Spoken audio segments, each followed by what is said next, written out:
Earlier this year, the International Aerospace Quality Group, IAQG, released Revision C to AS9100, the Aerospace Quality Management System standard. The revision marks the first major change to the standard since its initial release in 1999. AS9100 is based entirely on ISO 9001-2008, and it additionally tacks onto the aerospace industry requirements. These requirements were placed to ensure safety, reliability, and the quality of aerospace products. Based on the stakeholder input and the IAQG charter, the rewrite team has some key objectives. Incorporate ISO 9001-2008's requirement. Expand the scope from an aerospace standard to an aviation, space, and defense standard. Incorporate new requirements based on stakeholder input. Ensure alignment with IAQG strategies. Clarify existing requirements. AS9100 is based on ISO 9001-2008 and is maintained and administered by the International Aerospace Group, which started its revision in 2005. AS9100C includes definitions for three important new terms: risk, special requirements, and critical items. Other critical changes to the standard involve quality manual relationships, risk management, customer satisfaction, project management, recognition of supplier quality data, and approval status of suppliers. The IAQG has already established a 30-month transition period for AS9100C.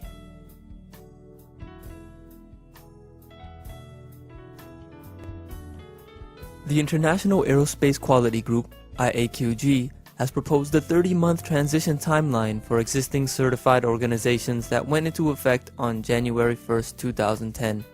The Online Aerospace Supplier Information System, OASIS, database will be used to share IAQG expectations and track clientele transition activity via certification body issuance of AS9100C certification.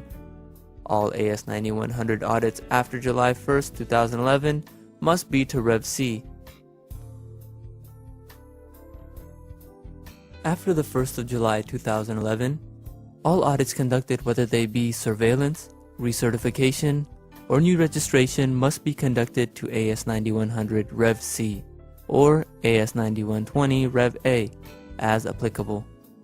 Any certification in OASIS that are to Rev B of AS9100 after June 31, 2012 will automatically be withdrawn. For those clients, a complete new recertification audit must be completed.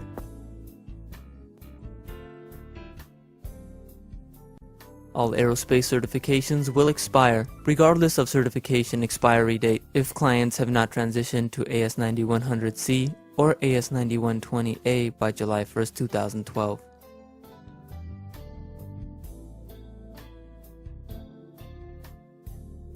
The days for all 9100 and 9120 2009 transition audits shall be as follows.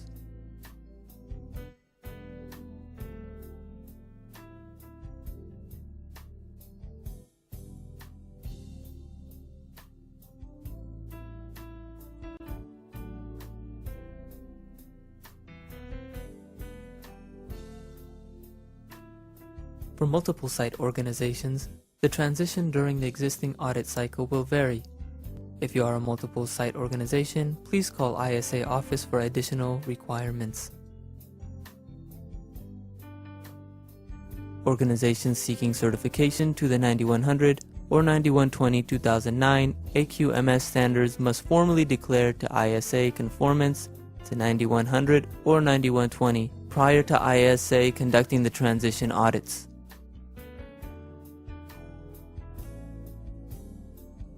The following section will provide a brief overview on some of the key changes in Revision C of AS9100.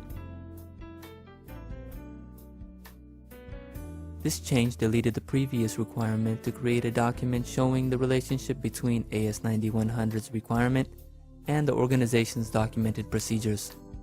The stakeholder input was that this requirement had no effect on product quality and was viewed as prescriptive. A new requirement requires on-time delivery, that product quality be measured, and that appropriate actions taken when customer objectives are not met. The evaluation of customer satisfaction shall include monitoring of product conformity, delivery performance, complaints, and corrective action requests. This requirement will establish a clear relationship between the QMS and organizational performance. A new requirement for planning and managing product realization in a structured and controlled way. Most aerospace products are complex and involve multi-tier partner and suppliers. Organizations will have a process to manage product realization to ensure quality and that schedules are not compromised.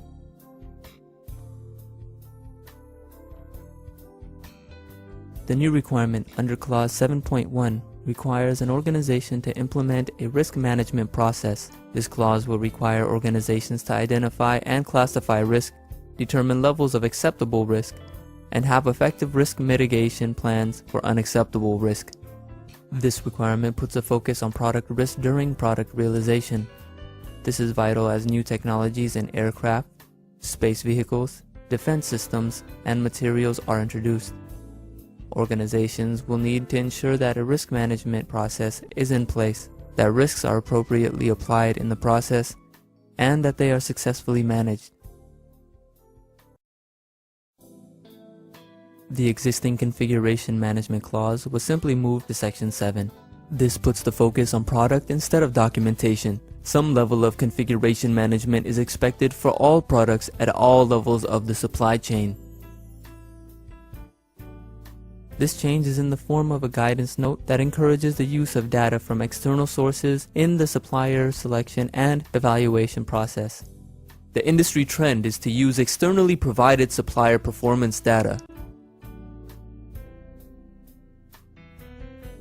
This will require organizations to define the various supplier status levels they use, along with the scope of approval for each. They will also have to define the process for supplier approval status decisions and changes. The requirement stems from an increased emphasis on supply chain management throughout the aerospace industry. Conditions for using a supplier must depend on the approval status, and an organization must be able to demonstrate the logic used in making those decisions. Process, responsibilities, and authorities must be defined. The previous revision requires organizations to periodically validate test reports for raw material. This was often a misunderstood concept, frequently misapplied, viewed as prescriptive, and subject to varying interpretations. The rationale going forward will be if an organization is making critical items in which the material, chemical, and physical requirements are important, it should be verifying test reports as part of its risk management process. This change moves the first article inspection required from Clause 8.2.4. It will require organizations to verify that their production processes, documentation, and tooling are capable of producing parts and assemblies that meet requirements. AS9100 will still be referenced as guidance and is often flowed down from major aerospace companies. The change no longer requires organizations to use detailed tools and techniques such as check sheets, flowcharts, etc. to support the internal audit process. The industry considered this to be too prescriptive and decided it was best to leave the identification of the tools up to the supplier. AS9100C requires that when the organization uses sampling inspection for the product acceptance, the sampling plan shall be justified on the basis of recognized statistical principles and appropriate for use. The rationale was that numerous requests were received to improve the sampling clause, and that the way it was previously written confined organizations under other plans that could still be proven statistically valid. The revision to AS9100 brings significant changes, not only to the standard, but also to how audits will be conducted. It will be an audit tool, and auditors will be measuring organizational effectiveness.